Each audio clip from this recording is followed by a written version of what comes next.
Hello guys, this is Priyansh Gautam here.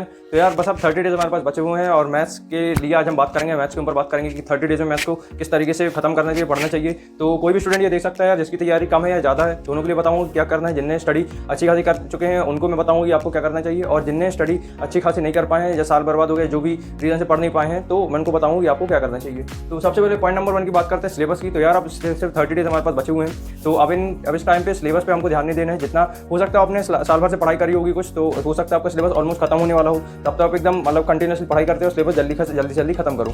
और अगर for example आपने उतनी खास पढ़ाई नहीं करी और आपका सिलेबस कंप्लीट भी नहीं हुआ है, तो आप पढ़ाई स्टार्ट नहीं करनी, मतलब सिलेबस पूरा नहीं खत्म करना है। ऑल आई एम सेइंग इसकी सिलेबस जितना कंप्लीट हो चुका है। अब आपको सिलेबस नया कुछ नहीं पढ़ना है, क्योंकि अब सिर्फ अगर आप नया पढ़ने लगोगे तो उसको रिटेन करने में दिक्कत, फिर उसको रिवीजन करने में दिक्कत। तो जितना आपने पढ़ लिया उसको आप रिवाइज करते हो। और नंबर 2, कुछ भी आपको ऐसा नया नहीं पढ़ना है, समझ गए ना, कुछ भी नया बस नहीं पढ़ना है। सिलेबस में आपको मैं सिर्फ इतना बोलूँगा कि आपको सिर्फ इंपॉर्टेंट पढ़ना है। और कैसे इंपॉर्टेंट पढ़ना है उसके लिए हम थोड़ा डीप में जाएंगे, ठीक है। सबसे पहले चीज़ एनसीईआरटी करना जरूरी होती है। एनसीईआरटी और एग्जाम्पलर से दोनों से क्वेश्चन आते हैं बोर्ड एग्जाम में।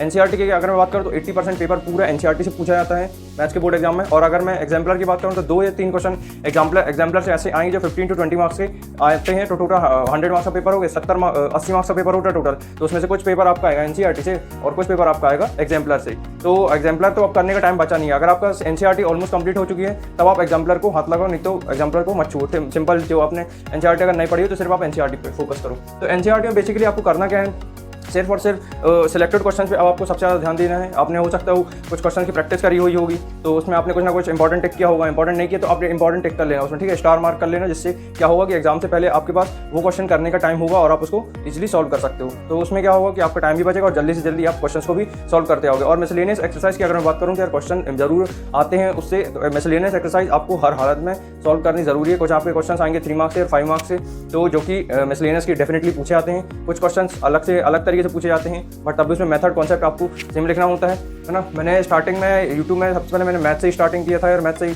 मेरा फेवरेट सब्जेक्ट है और मैं मैथ्स पढ़ाता होता था। और हुआ क्या कि उतना कुछ खास रिस्पांस मिला नहीं, तो फिर मैंने सिर्फ इंपॉर्टेंट टिप्स और स्टडी मटेरियल बस दिया।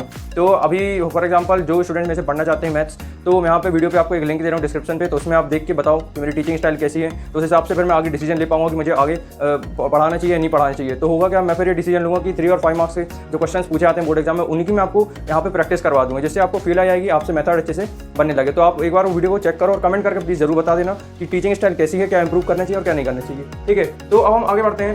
एनसीईआरटी मिसलेनियस एक्सरसाइज आप जरूर करो, स्पेशली जो इंपॉर्टेंट जो बोर्ड एग्जाम में बार बार पूछे जाते हैं उन क्वेश्चन की आप ज़्यादा प्रैक्टिस करो, ठीक है। और अगर आपका प्री बोर्ड खराब गया है तो उसमें आपको टेंशन लेने की जरूरत बिल्कुल भी नहीं है। आपका बोर्ड एग्जाम अच्छा आएगा। मैथ्स जैसे एग्जाम में तो बहुत ज़्यादा नंबर स्कोर करना अच्छे से आते हैं मार्क्स, ठीक है। बहुत ईजिली कोई भी मतलब स्टूडेंट स्कोर कर सकता है मैथ्स जैसे एग्जाम में, है ना। बस आपको एकदम कॉन्सेप्ट और फॉर्मूला अच्छे से बनना चाहिए। थर्ड अब हम बात करते हैं स्टेप्स मार्किंग। यार मार्किंग स्कीम की अगर मैं बात करूँ तो यार जितना आप स्टेप्स बढ़ाओगे ना हर एक क्वेश्चन में 3 मार्क्स या 5 मार्क्स में, उतने आपको मार्क्स ज़्यादा मिलेंगे। इस बात को ध्यान से समझ लेना।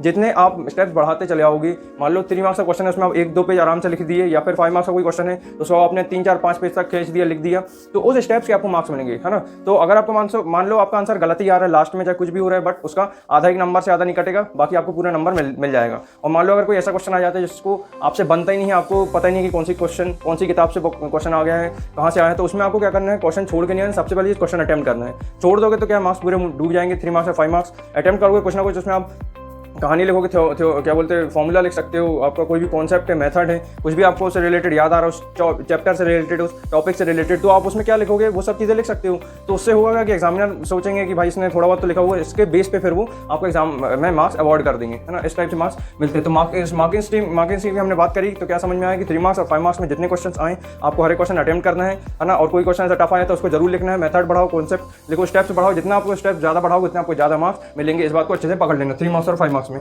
ठीक है। कोई भी ऐसा क्वेश्चन आता है अगर नहीं बनता तो आपको उसको अटेम्प्ट करना जरूरी है। उसमें कुछ भी लिख दो, बढ़ा के बस आया ना, मार्क्स लिख के जरूर आना, मार्क्स अपने आप मिल जाएंगे। और उसके बाद फोर्थ अगर मैं बात करता हूँ यार, ये जो महीना अप्रैल का, इसमें आपको सिर्फ फोकस करना है रिवीजन की। आपने जितने क्वेश्चन प्रैक्टिस करे, जितनी एक्सरसाइज आपने कर ली, उसमें सबसे ज़्यादा इंपॉर्टेंट आपने रिवीजन को कितनी बार किया है। अगर हो सकता हो कि आपने पढ़ सब लिया लेकिन आपको फिर भी याद ही नहीं आता है, याद क्यों नहीं आ रहा, क्योंकि आपने रिवीजन पे तब फोकस नहीं दे पाए होगी। तो अभी भी टाइम है, 30 डेज है, तो आपको सबसे ज़्यादा फोकस रखना है जो आपने पढ़ा है जो आपका वीक टॉपिक है उसको आपको सबसे पहले स्टडी करना है, रिवाइज करना है। उसी अब याद कैसे होगा, याद तब होगा जब आप उसी पैटर्न के 3 से 4 क्वेश्चन आप लगाओगे। जैसे ही आप 3 से 4 पैटर्न के क्वेश्चन, सेम पैटर्न के क्वेश्चन लगाते चले जाओगे तो आपको फिर रटने की जरूरत नहीं पड़ेगी, आप ऑटोमेटिकली मेथड आपको याद हो जाएगा। इस तरीके से मैथ्स करी जाती है। तो रिवीजन प्रैक्टिस मेन इंपॉर्टेंट होती है। मैथ्स मतलब प्रैक्टिस, ठीक है। जितना प्रैक्टिस करो उतनी आपसे मैथ्स अच्छे से आएगा, बनेगा। पर डे प्रैक्टिस करो, पर डे पढ़ो, ठीक है। तो यहाँ बहुत इंपॉर्टेंट टिप थी। अगर 5 में सबसे इंपॉर्टेंट थी वो थी रिवीजन और प्रैक्टिस। 4 से मान लो 3 से 4 घंटा तो आप फिर भी मिनिमम मैथ्स के लिए डिवोट करो, है ना। आप सुबह उठ के पढ़ सकते हो, दोपहर में पढ़ सकते हो, शाम को पढ़ सकते हो, है ना। ब्रेक ले लेके आप पढ़ सकते हो। तो बस ये कुछ इंपॉर्टेंट चीज़ें जो आपको ध्यान रखना है, ठीक है। और अब हम आगे बढ़ते हैं। प्रीवियस ईयर क्वेश्चन और सैम्पल पेपर आपको सॉल्व करने चाहिए। अब प्रीवियस ईयर पेपर के लिए टाइम तो बहुत कम बचा है ना। अगर आपने पहले से सॉल्व करे हुए हैं तो अब आप सैम्पल पेपर पे आगे बढ़ जाओ। और अगर आपने प्रीवियस ईयर पेपर नहीं किए हैं तो एटलीस्ट 5 ईयर के प्रीवियस ईयर पेपर आपको जरूर कर लेना। उसमें आप सबसे पहले ऑल इंडिया के क्वेश्चंस करना, फिर उसके बाद दिल्ली रीजन के कुछ क्वेश्चन करना।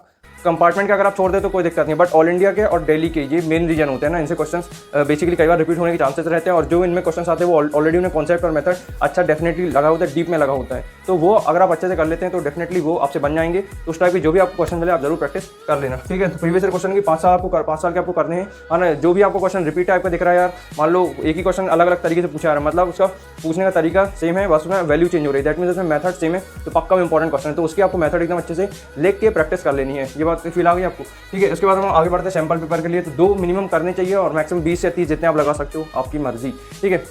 तो सैम्पल पेपर से होगा क्या यार, आपको स्पीड का पता चलेगा कि आपको एक क्वेश्चन सॉल्व करने में कितना टाइम लग रहा है। मैथ्स का पेपर थोड़ा लेंदी आता है, आपको फिजिकली और मेंटली प्रिपेयर हो आना चाहिए कि कितने टाइम में पेपर खत्म होगा, एक क्वेश्चन में कितना टाइम लग रहा है। तो इस तरीके से क्या होगा क्या कि आपको पेपर का पैटर्न पता चलेगा, सैम्पल पेपर से टाइम पता चलेगा। और केस स्टडी के कुछ क्वेश्चन होंगे। केस स्टडी के क्वेश्चन मैं हो सकता है आपको डिस्क्रिप्शन में बाद में प्रोवाइड करा दूँ या टेलीग्राम में प्रोवाइड करा दूंगा, ओके। सैम्पल पेपर और केस स्टडी के क्वेश्चन, तो इससे आपको क्या होगा, फील आएगा कि क्वेश्चन किस टाइप से पूछे जाते हैं। और एक सबसे इंपॉर्टेंट टिप यह है कि केस स्टडी और के जितने भी क्वेश्चन है इनको लास्ट में लिखना। लास्ट में लिखने का मतलब है कि जब आप क्वेश्चन लिख रहे होगे तो सेक्शन ए के जो क्वेश्चन है उनको आप सेक्शन ए में लास्ट में लिखना। सेक्शन सी से शुरुआत करना सबसे सही तरीका होता है मैथ्स पेपर अटेम्प्ट करने का। सेक्शन सी से आप स्टार्ट करो, सेक्शन सी में जितने क्वेश्चन बन रहे हैं ऊपर नीचे करो, बट सेक्शन में वो क्वेश्चन होने चाहिए। सेक्शन सी के क्वेश्चन सेक्शन डी में मत मिक्स करना और सेक्शन डी के जो क्वेश्चन है उसी में मत मिक्स करना। अलग अलग सेक्शन में अलग अलग क्वेश्चन होने चाहिए, मतलब उसके सॉल्यूशन होने चाहिए। क्योंकि क्या होता है, कॉपी चेकिंग जब में जो कॉपी चेक होती है तो उसमें 4 से 5 एग्जामिनर सिर्फ आपकी कॉपी होते हुए गुजरती है। तो 5 एग्जामिनर होते हैं टोटल। सेक्शन ए का अलग कॉपी चेक होती है, सेक्शन बी की अलग, सेक्शन सी की अलग, सेक्शन डी की अलग, सेक्शन ई की अलग। मतलब 5 एग्जामिनर होते हैं जो 5 अलग अलग सेक्शन की कॉपी चेक करते हैं। तो कहीं पर भी आप कोई भी क्वेश्चन मिक्स मत कर देना, नहीं तो एग्जामिनर को प्रॉब्लम होगी कि भाई ये क्वेश्चन इसने यहाँ मिक्स किया हुआ, यहाँ मिक्स किया हुआ है। तो और अगर एग्जामिनर ज़्यादा डीप में पढ़ेंगे तो उसमें क्या गलती निकलने के चांसेस हैं। अगर आंसर सही है तब तो पूरे मार्क्स मिल जाएंगे, बट अगर कहीं ना कहीं चिली मिस्टेक दिख जाएगी तो क्या मार्क्स काट सकते हैं। तो इस बात का आपको खास ध्यान रखना है कि हर क्वेश्चन को आप सेक्शन वाइज अटेम्प्ट करो। सेक्शन सी से स्टार्टिंग करो, सेक्शन डी से फिर आओ,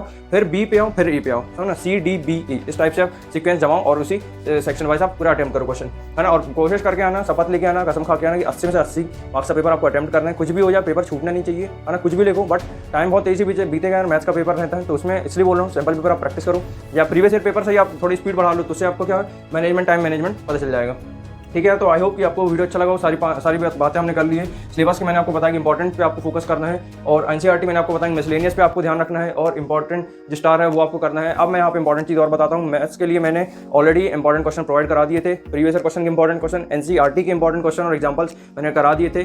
तो उसको आपको प्लेलिस्ट में ढूंढना है और उसको देखना है, ठीक है। 4 वीडियो होंगे, टोटल थोड़े बहुत लंबे हो सकते हैं, बट सब में कुछ ना कुछ मैंने अच्छे से बताया हूँ। और श्योर शॉर्ट क्वेश्चन मैं सोच रहा था मैथ्स के लिए, बट मैं सोच रहा हूँ उसमें विद आपको एक्सप्लेनेशन मेथड सिखाऊं जिससे आपको डेफिनेटली हेल्प हो, है ना। सिर्फ खाली क्वेश्चन से नहीं होता है, क्योंकि क्वेश्चन भी दे दूंगा तो एटलीस्ट आपको समझ में भी तो आए।